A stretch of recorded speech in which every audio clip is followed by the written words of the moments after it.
Welcome to the Mindset by Design podcast with your host, the expert Andy Murphy, where you will learn the tips, tricks, and strategies he teaches his world-class clients to give you the skills to dominate any business.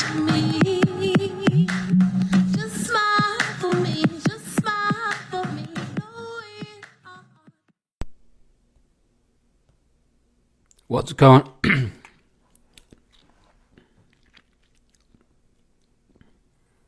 What's going on, Mindset by Design crew, and welcome to episode 251.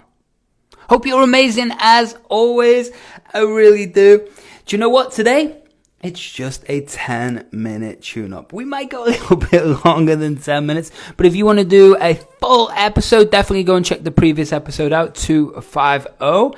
Had amazing feedback about it. Do you know what? I don't know if I've ever actually put a private session on the podcast before. So if you want to know what it's like to work with me in a real estate capacity, then that's a tiny little glimpse. We give you a little 1% glimpse at what it's like. So definitely go and check that episode out. We go into trance at the end. I do a big hypnosis session. It's brilliant. So definitely go and check that out. I also recorded an episode previous this week. So this is a Friday today. We're on Friday, the 25th of October. I actually recorded earlier in the week, but for some awesome reason, it didn't take. The recording all messed up. So I still wanted to get one out for you this week. So here you go, right? So seeing as it's a 10-minute podcast, a 10-minute tune-up, I best get on with it, eh? Today we're going to show you two little clips. We'll see if we get to the second. I think we probably will. It's only a few minutes long. The first one is a little clip from Joe Rogan Podcast, which you gather I've followed this guy for way over 10 years, actually probably close to 15. I've grown and I love the guests that he brings on. And it is the biggest podcast in the world. It's 200 million downloads a month. Think about that, right? Think about that. Quite powerful. So what Christopher Ryan talks about on this episode on this clip is about the placebo effect and about us really changing and evolving under extreme pressure or circumstances, and also how the power of our mind to be able to truly change who we are. So that's the first little clip. We probably won't play it all, but it's really cool. It's quite fascinating. The second clip, it's an interview, or actually it's an interview, but it's talking about Jay-Z. And it's a Hollywood producer talking about Jay-Z. And him actually, the American Gangster, Jay-Z did the music for it. But it wasn't as simple as that. And you're going to find out very, very quickly the level of Jay-Z's thinking. And I want you to, as you're going through these, I want you to think about things in your own life. Whether you're going through a growth spurt in business or life, or whether you're in a big dip right now, well, that's okay, right? Because the point is, as an entrepreneur and in life, we've all been there, right? It doesn't really matter where you are right now, high or low. We've all been there. And as an entrepreneur especially, we take such big, calculated, intuitive, but we take risks, right? So guess what? Confusion, listen carefully, confusion leads to what? Yeah, it leads to clarity. So if you're confused about a business concept, where to go, if someone's let you down, if you're looking at different income streams, if you're just looking at what direction to go, or even if you're sitting here listening to this thinking about starting a business, everything begins in your imagination. Everything begins in the unconscious mind, the conscious mind, and you want to go there, the superconscious mind, right? The universe, frequency. And I believe we can tap into it all, not just using the concepts from neuro-linguistic programming, which I'm a world-class expert at, or neuroscience gamification, or we're dealing with behavioral psychology or anything, right? I really believe that we are more powerful than what we can comprehend. That's why some people are begging for dollars, and some people, well, we don't know who they are, but they're probably trillionaires, not billion, trillionaires, you know? So there's such a different level of life. But those people are living life right here and now. So my point is, why can't you achieve anything that you want to achieve? And it doesn't matter if you're heading towards $1 billion or $1 trillion. Not my interest, right? But whatever yours is, understand that you can build your brain, which makes you into a high performer, which means what? Yeah, you're going to drive faster and faster towards what you really want to do in life and accomplish. So if you are a high performer and you're kicking ass and expanding, then hit those show notes up and let's chat and let's work out what product, system, package, or group is right for you to make sure that your mind is so strong as you're going into this next stage of your business. If you are a high performer and you have dipped, but you know you're a badass, you know you're a rock star, and you want to not just only build your business and income and results back to where you were, but this time take it to a whole new level that you know you are capable of.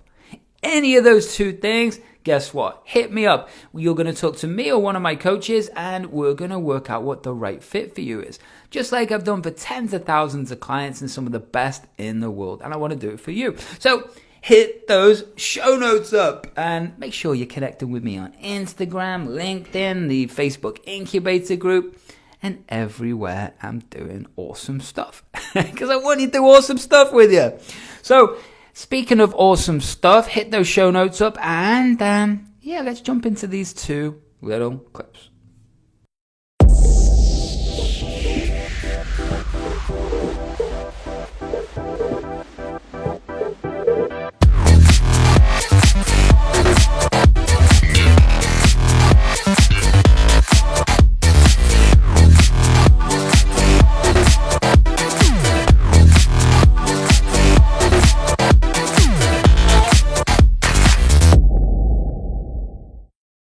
We also know how to measure placebo. Right. And we don't know how the fuck that works. We know that hypnosis, people can have open heart surgery under hypnosis or have limbs amputated or all sorts of amazing things with no anesthesia whatsoever. Has that really been done? Oh, yeah. Yeah. Wow. Yeah. Have you ever been hypnotized? Yeah. But I don't have high hypnotic ability. That differs. It's another thing that differs among people. And Stanley actually has a really interesting theory along those lines, which is that in prehistoric populations, hypnotic ability would be adaptive because a lot of the healing rituals were keying into placebo response.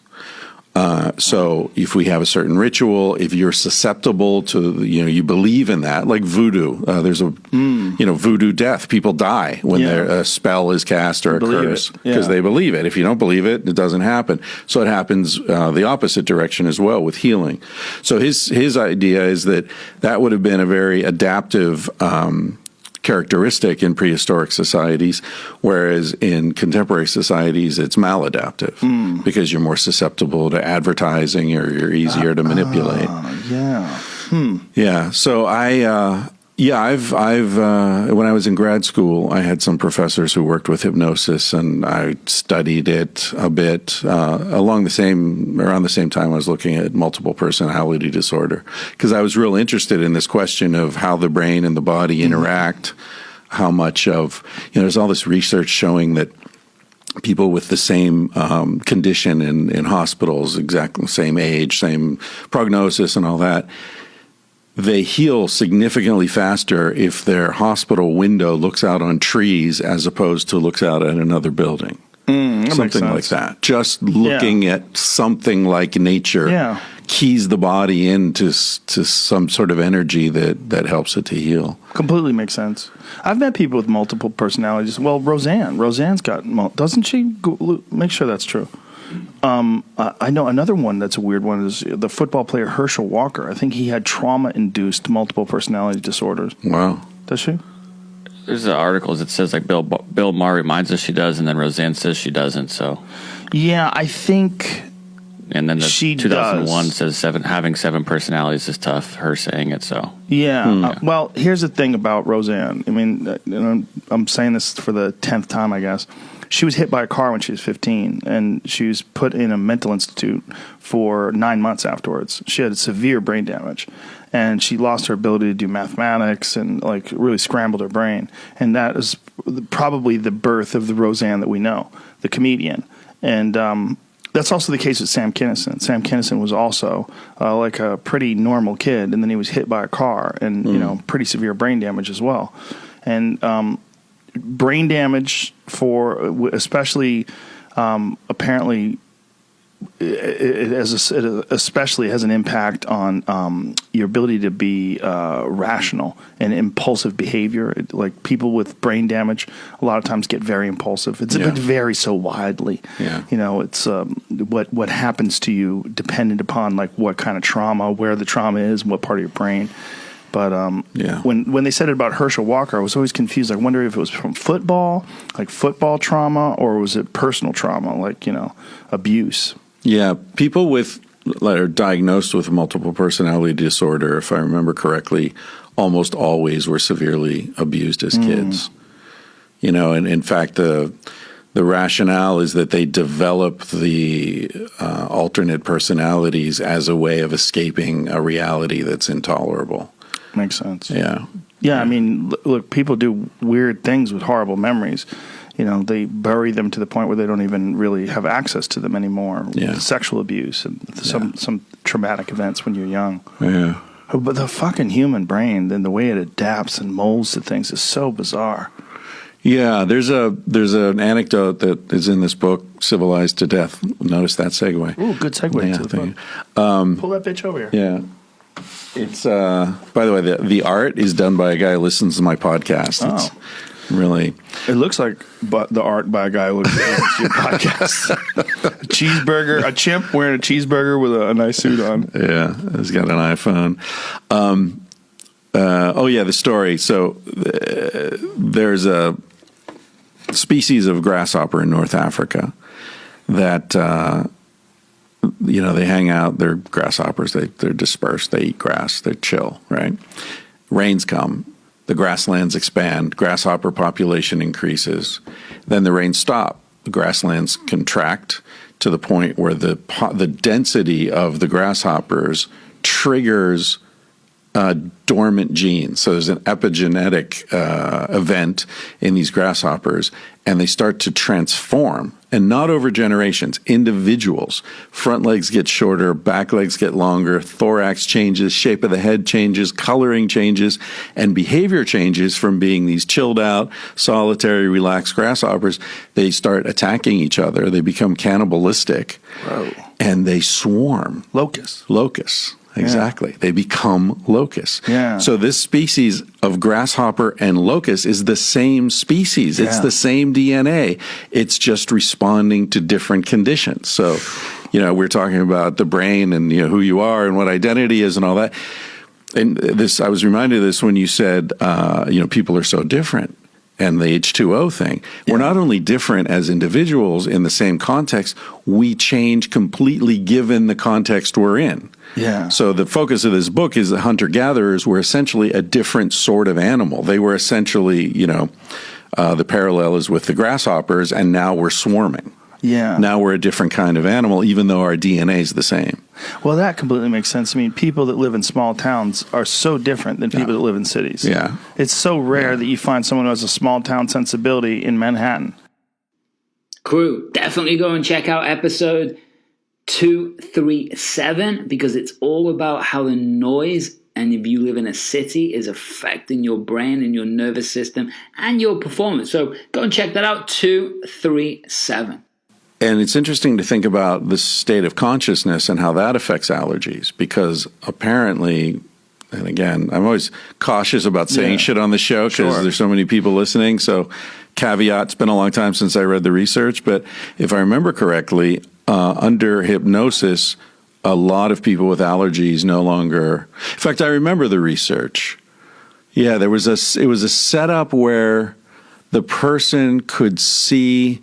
So like you and I are talking across the table and there's a mirror behind me, and in the mirror, in your peripheral vision, you see roses, and you're allergic to roses. You'll have a reaction, even though they're plastic roses. Oh. So it sort of enters the consciousness and triggers the response subconsciously. Yeah, if I think that's how it was. And then with people under hypnosis, like Andrew Weil wrote about this, cat allergies. He was tripping. He was on MDMA, I think, and he was playing with a cat and had no reaction to it. Wow. Yeah. Look at this. Self-hypnosis squelches allergies. I need a Jamie in my life. You do. Damn. Picturing ski slopes reduces hay fever symptoms by a third. Look at that. Picturing ski slopes. How weird. What a weird... I'm skiing. Well, because you're picturing a place where there's no pollen. Right. Right? You could probably picture the surface of Mars, too. Yeah, well, if you got a needle, like you get a shot and the doctor's about to give you the shot and you start like tensing up, like you feel this like the anticipation. It makes it like your heart starts quickening and you get like really weirded out by it. But then you get the shot and you're like, oh, that wasn't shit. Like, why was I freaking out like that? But it's the psychosomatic aspect of it. I think that's what life is, basically, in a nutshell. Yeah, it's an analogy. Like, we're always worried about things. We spend so much time worrying about things, most of which never occur. Yeah. So, crew, there we go. There's the end of episode 251. The idea with this is to just give you a little bit more of an insight into the power of you, the power of your brain, the power of your nervous system, the power of, well, being able to control it. And what I talk about with hypnosis, done hypnosis for, going on for 13, 14 years now. And I've been able to help people get over the most incredible things or get people ready for the most incredible things. It truly shows me over the years, like I've been able to get someone over a rape and in that they'd been traumatized for like 20 odd years, and I did it in 1 or 2 sessions. And that's not because I'm brilliant. It's because they were ready, right? And open to that change, and their intention was to drive forwards. And that's what people hear the word hypnosis and they just don't understand it. And they think you're going to run around as a chicken on stage. Well, you can run around as a chicken on stage if you want, but I prefer to make you brilliant. And when we start to understand these things, it really opens us up to the possibility of what we can truly create in our life. And that's what this episode was about. So you go and have a beautiful day. Much, much love. Hit those show notes up, whatever level of the game you're at. Let's connect and let me take you to the next level above it. So until then, have an amazing week. And oh yeah, one more thing. Why don't you smile for me? Thanks so much for listening to today's episode of the Mindset by Design podcast with your host and NLP expert, Andy Murphy. We'll catch you next time.